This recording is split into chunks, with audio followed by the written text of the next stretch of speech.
We spent an incredible amount of work on set and character design, because every single detail is crucial to tell this engrossing story.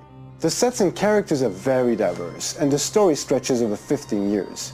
So the challenge for us was to achieve this diversity while keeping an organic look to it all, a visual coherence that makes everything fit together. So we start with a script. It's a really huge Bible describing all the location, the characters, and action sequence. We've done some mood boards. It's a kind of mix between many references. It could be picture, drawing, concept art. The artist's concept must give substance to ideas, and our objective is to give everyone a common document that we will share. There is a first shield that I did like this, and then I made many variations to show how it could react to effects. We grab many pictures, and after that we create what we call a pack design. A pack design is a kind of Bible linked to one sequence, one location on one main character. The 3D production is starting from this point, and we can produce internally by the Quantic Dream graphic team, but also with some outsourcing partners. On Beyond, it's quite challenging to design characters because they are based on famous actors. So as to really recognize their faces and their profiles, we use a thorough technical process with complete body scan, higher detailed scans for the face, and a photo shoot which is very precise to have all textures and skin colors of the actors. We just use the 3D scan as reference because scanning someone is not magic. We go to 3D and start building, sculpting the characters. To work on the character emotion, I really lingered over the expression, the eyes, the mouth, the same places that we look when we speak to someone. On each one of these parts, we could put the camera very close and see the pores of the skin, see that there is texture on the whites of the eyes. Our ability to provide careful attention to each detail enables the gamer to focus on emotion and on the actor performance. Nothing's gonna stop me from seeing her. We produced various effects on characters because they needed to react to all the things they go through. It means underlining their sadness with believable tears when they're in distress. They're back. They're all around me. And injuring them when they get into a fight. These elements had to be visible yet subtle in order to avoid caricature. This required close collaboration with the team in charge of lighting in order to correctly highlight these details. Tell them to leave me the fuck alone, because next time, I'll kill everyone. In scenes with bad weather, or when the character goes through natural elements like a river, we must find the right balance between what visually happens in the background, what happens to the character, and even sometimes what can be visible on the camera lens, for example, water flowing on the screen. What was unique is being able to make Jodie evolve. We can follow her through many years, since childhood.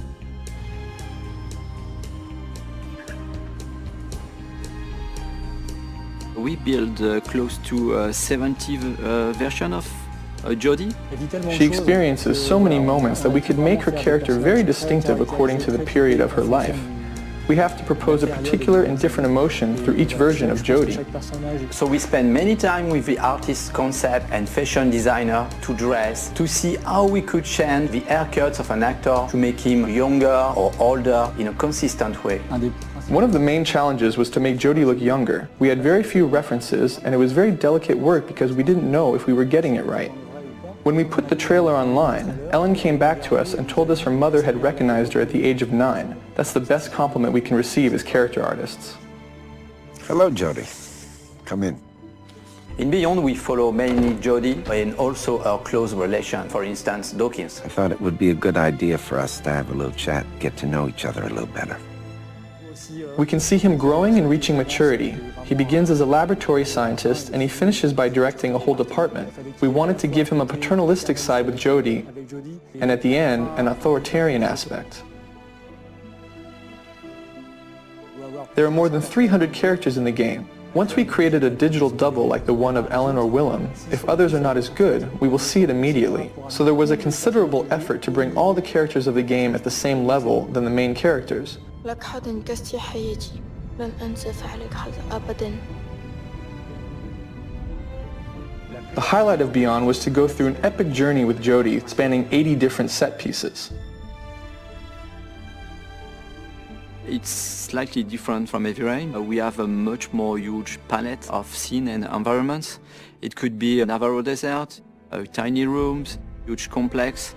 It's hard to manage because we are talking about small and tiny rooms with a huge level of details, and also a kind of open world environments where we need to improve the same level of details. One of the biggest challenges was to create an open world that we can see in the Navajo sequence. The scenery represents about 2 square kilometers. It's been a joint effort between the vision of David, the technical restrictions, and the artistic vision. Another challenge was to build a section of a city. We did a lot of research on homeless people lived in the United States, and so we worked together to characterize each nook and cranny.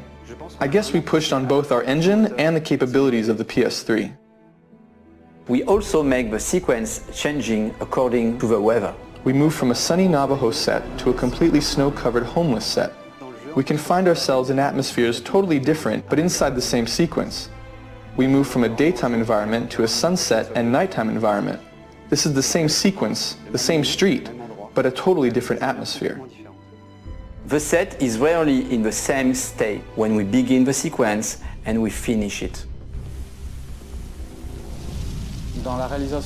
For all our effects, we relied heavily on our internally developed particle system because it allowed us to display a large number of small particles in which we could apply physics-based dynamics. Thanks to this, we've been able to have Jodie escape a collapsing, burning building, while at the same time outside there's a blizzard of about 50,000 flakes. In Beyond, we speak about Jodie, but also about our connection with an entity. It was a real challenge for us. When we go through an object, we have to foresee the interior of this object. So we had a lot of detail to let the gamer having fun and to make the world around Jodie and Aiden more consistent. In Beyond, there is an important fantasy element as well that includes creatures, entities, etc. In the beginning, we thought about something quite marine, but with an aquatic creature, it was almost too real. So we changed our idea towards something more polluting, more dark. Entities don't really have defined shapes, but however, they are very frightening. Imagining and creating the infraworld was also a great challenge. We had to think of a plausible, aesthetic way of representing what lies beyond. Souls disintegrating and taking shape again, for instance. Beyond is a very challenging project. Everybody in the team tried to push hard the limits of the PS3 just to be able to recreate this journey in the life of Jodie Holmes.